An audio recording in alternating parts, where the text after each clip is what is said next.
Where are you now? I'm watching a baseball game with my bro. That's when I became certain. My husband was lying to me. Because his brother isn't in any condition to watch a baseball game right now. Once I realized all of this, I decided to take revenge on my husband. I found unlikely allies for this. My name is Sarah. I'm 27 years old. After graduating from a medical college, I work as a nurse at a university hospital. All jobs are tough, but being a nurse means dealing with people's lives. While I don't directly intervene as a doctor would, the everyday support and minor treatments I perform come with a weight of responsibility that's not much different. When I was in elementary school, I had to be hospitalized due to an illness. Despite being young, I felt a lot of anxiety, and when my parents couldn't visit me due to work, I would cry alone. But the one who saved my heart during those times was the nurse who was taking care of me back then. Sarah, it's okay if you don't hold back when you're feeling lonely. It's definitely going to get better. Let's hang in there a little longer. The female nurse who encouraged me like this every day. Thanks to her, I can say without exaggeration that I was able to overcome the hardships of my hospital stay. After being discharged, I admired her and decided to become a nurse. I studied hard to achieve my dream, and now it's been 5 years since I've become a nurse. The job is certainly challenging, but every time I see a patient smile, I can genuinely feel that I'm glad to be doing this work. I'm fortunate that I can continue my current job. One of the reasons is it's because of my husband Bob, whom I married a year ago. I first met Bob at a party. Once we started talking, we found out that we had a lot in common, and we hit it off pretty quickly. This led to us dating. After 2 years of dating, he proposed to me. I love you, Sarah. You put your heart and soul into everything you do. I want to spend the rest of my life with you. Are you sure you really want to be with me? Why would you even question it? I want to be with you because you're Sarah, so I want you to get married with me. Yeah, I want to be with you too, Bob. So we officially tied the knot a year ago, but there's one thing that's been bothering me. That is, he doesn't get along well with his parents. Ideally, we would have wanted to hold our wedding ceremony when we got our marriage license, but he refused.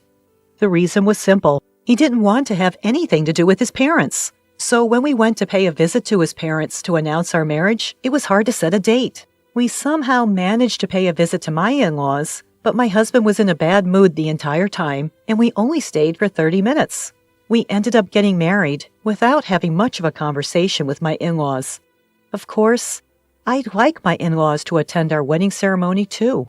So I decided to be honest about how I feel. Bob, can we talk for a moment? What's up? Well, it's about your parents. We also have the ceremony to think about, so I think we should go see them and have a proper discussion. At my suggestion, my husband let out a deep sigh and responded with an annoyed expression. Didn't I tell you before that I don't want to talk about my parents? As far as I'm concerned, I don't care if we don't invite anyone to our wedding.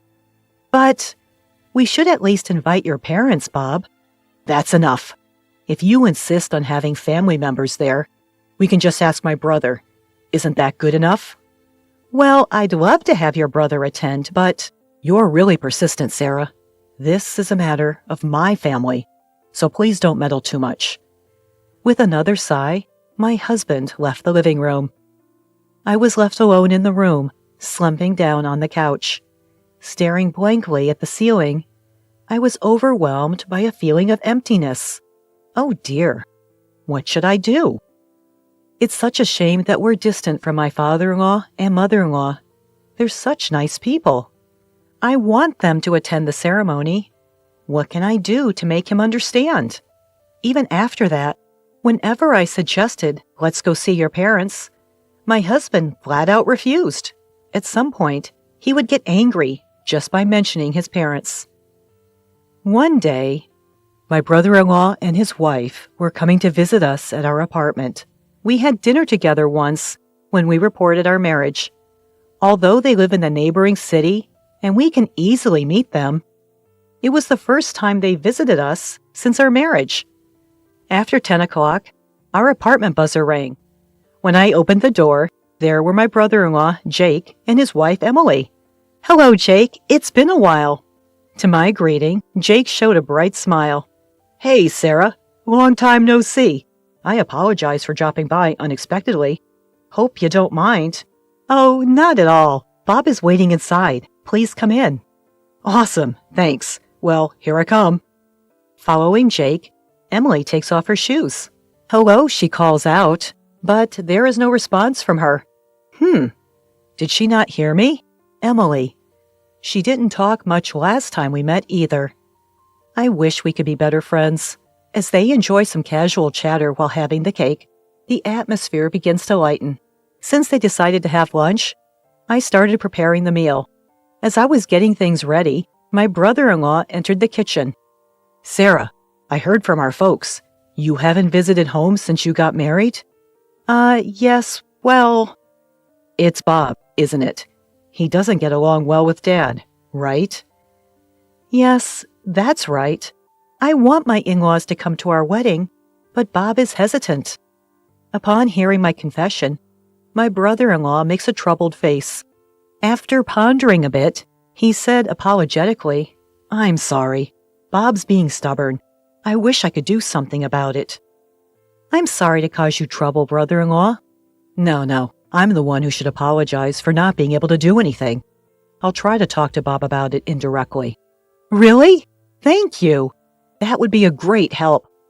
Meanwhile, my husband and sister-in-law are having fun playing mobile games. Despite my worries, they seem to be enjoying themselves. I started to feel frustrated with my husband. Just as my brother-in-law and his wife were about to leave, my husband spoke up in a low voice. "Hey, what's up?" "Did you say something to my brother?" Why do you ask?" When we were leaving, my brother said, "You should think about Sarah and confront our parents. You were chatting with him while making lunch, right? You stirred up something unnecessary, didn't you?" With a look I've never seen before, my husband glared at me. As I was silenced by the awkwardness, he opened his mouth again. "You know, isn't it unfair to talk to my brother about our parents, knowing that I don't want to be involved with them?" "No, I didn't mean..." I'm turned off. I'm not feeling like doing the wedding anymore. What? With a large clicking of his tongue, my husband left the house. He didn't come back until the next day. Since that day, my relationship with Bob has been strained. Our conversations dwindled to the bare minimum, and the once light-hearted atmosphere was gone. Then my husband's absences began to increase gradually, especially on holidays. He was almost never home, and I started to get suspicious. He's been going out too often. Thinking this, I plucked up my courage to confront him. "Hey, you've been going out a lot on your days off recently. Where do you go?" "Does it matter where? Do I need to report everything to you?" "What's with that tone? Do you have a reason you can't tell me?" Half jokingly, I asked him, and his eyebrows shot up. I didn't miss that moment. In a fluster, he said, I've been going to my parents' house." "Parents' house? Bob's?" "Really? I mean, with the wedding coming up, Sarah wanted my parents to join us, remember?" "Well, yeah, but if that's the case, shouldn't I go too?" No, it's fine. My parents would feel uncomfortable with Sarah around. Anyway, that's the situation, so don't worry about it." My husband ended the conversation almost forcefully. It was an attitude that didn't allow me any say in the matter. After that, my husband continued to visit his parents' house on his days off. I expressed my desire to accompany him, but he never agreed. Then, one day, while I was at work in the hospital, a familiar patient was brought in on an emergency basis. What, brother-in-law? Even when I called out to him, his response was sluggish and his body temperature was high. He was also having mild convulsions. According to the doctor, it's probably heat stroke. I quickly tried to call his wife, but there was no answer, just continued ringing. I'm sure his wife is a homemaker, so why isn't she picking up the phone? Even though my brother-in-law is in such a condition, what should I do? But panicking won't help. I decided to switch gears and call my husband. However, like my brother-in-law's wife, he didn't pick up the phone. My husband should be at his parents' house today, so I decided to try calling his parents' house. Since our marriage, I have not been able to meet or even properly talk with my in-laws. They might not think highly of me, but I can't care about that right now. When I dialed the landline of the in-laws' house, after a few rings, my mother-in-law picked up the phone. This is Sarah. I apologize for not being in touch for so long, mother-in-law. Oh, Sarah! It's been a long time. Have you been doing well? Yes, thanks to you. I'm sorry, I haven't been able to visit. Don't worry about that. I'm glad to hear you're doing well, Sarah. And is Bob doing well? Yes, he's well. Wait, what? I was taken aback by my mother-in-law's words. My husband should be at his parents' house right now. Confused, I hesitantly asked my mother-in-law, Mother-in-law, isn't Bob there now? Bob? I haven't seen him since he introduced you when you got married. What? I thought he's been visiting almost every week. There's no way. You know Bob dislikes us, don't you, Sarah? My husband hadn't been going to his parents' house. What does this mean? Wasn't he supposed to go back home to smooth things over with his parents in preparation for the wedding? The more I thought about it, the more confused I became. To confirm the facts, I called Bob again. Of course, he didn't pick up at first, but I kept calling persistently, over and over again. After about the 10th call, he finally answered the phone. He spoke in a noticeably irritated tone. What is it? You keep calling. I'm busy. Busy? Even though you haven't even been to your parents' house? Huh? How do you? I just had a chat with my mother-in-law on the phone. Hey, what's the deal? It's not just today. You haven't been visiting your parents' home all this time, right? Well, that's... Explain it properly. Where are you right now?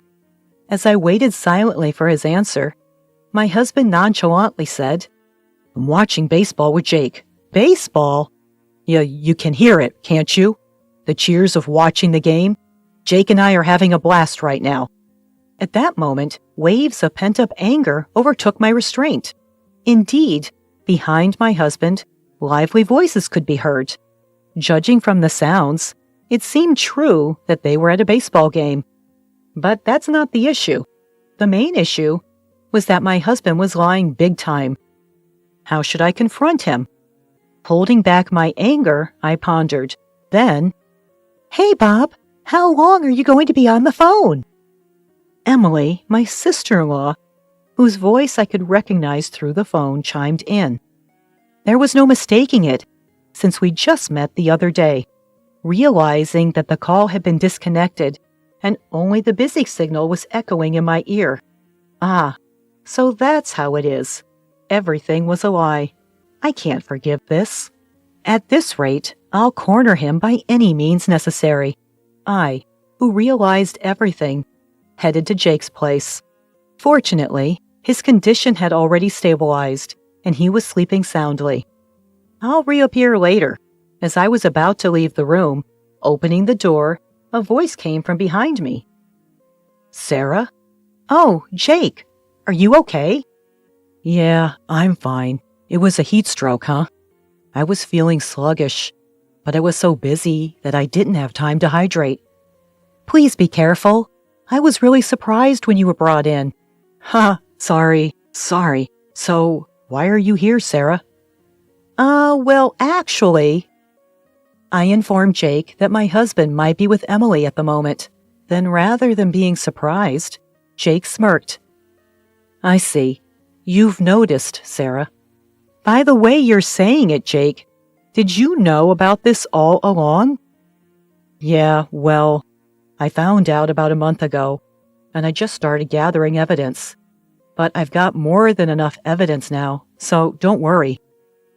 "I see. I'm sorry. I didn't know anything." "No, it's okay. I was waiting for the right timing to tell you because I thought it would be too harsh on you. Though it turned out this way, I feel like I can finally move on."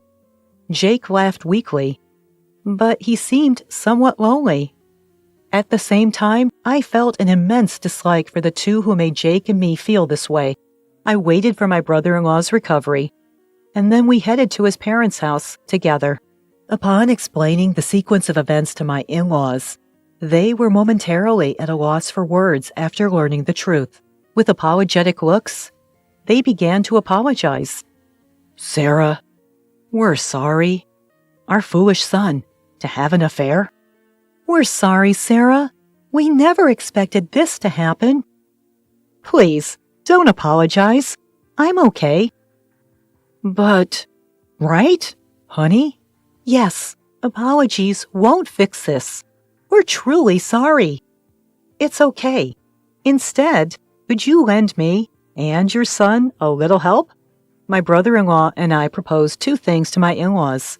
From now on, ignore any calls for help from my husband and my brother-in-law's wife. Accept our respective divorces wholeheartedly. Without any hesitation, my in-laws promised their cooperation. After that, my brother-in-law and I each made simultaneous calls to his wife and my husband. Perhaps surprised to be called at the same time as Emily, my husband picked up the phone immediately. "Hello? Sarah, what's up?" "What do you mean, what's up? You're with Emily right now, aren't you?" "What are you talking about? Why would I be with my brother's wife?"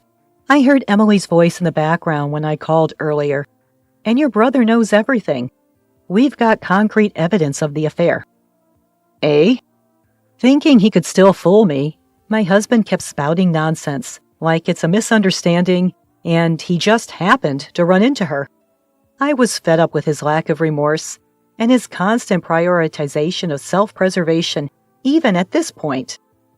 Out of sheer anger and feeling betrayed, I raised my voice. "Shut up! Misunderstanding? What are you saying at this point? Do you think such excuses will work? You took advantage of my feelings and betrayed me in the worst possible way. I will never forgive you.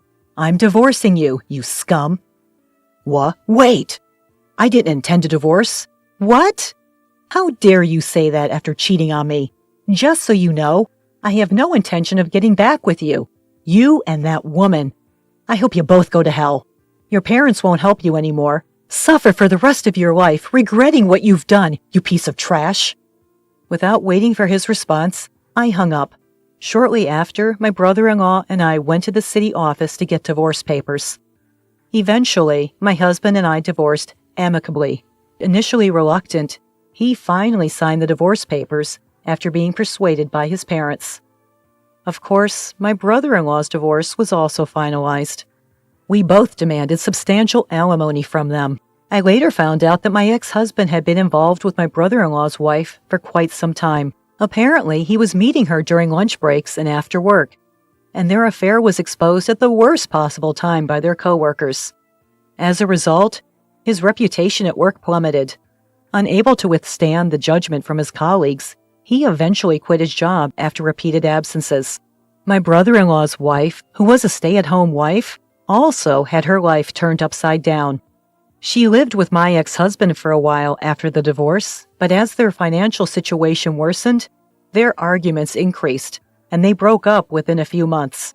For a while, she won't be able to lead a decent life. On my end, surprisingly, I've been getting by day to day without much fuss.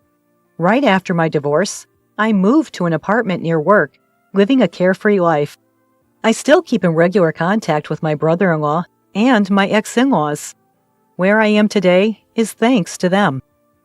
They will always be important people to me. That will never change. I'll make sure to live in a way that won't bring shame to them. I'll prove that I can be happy on my own. That's the solemn promise I made to myself.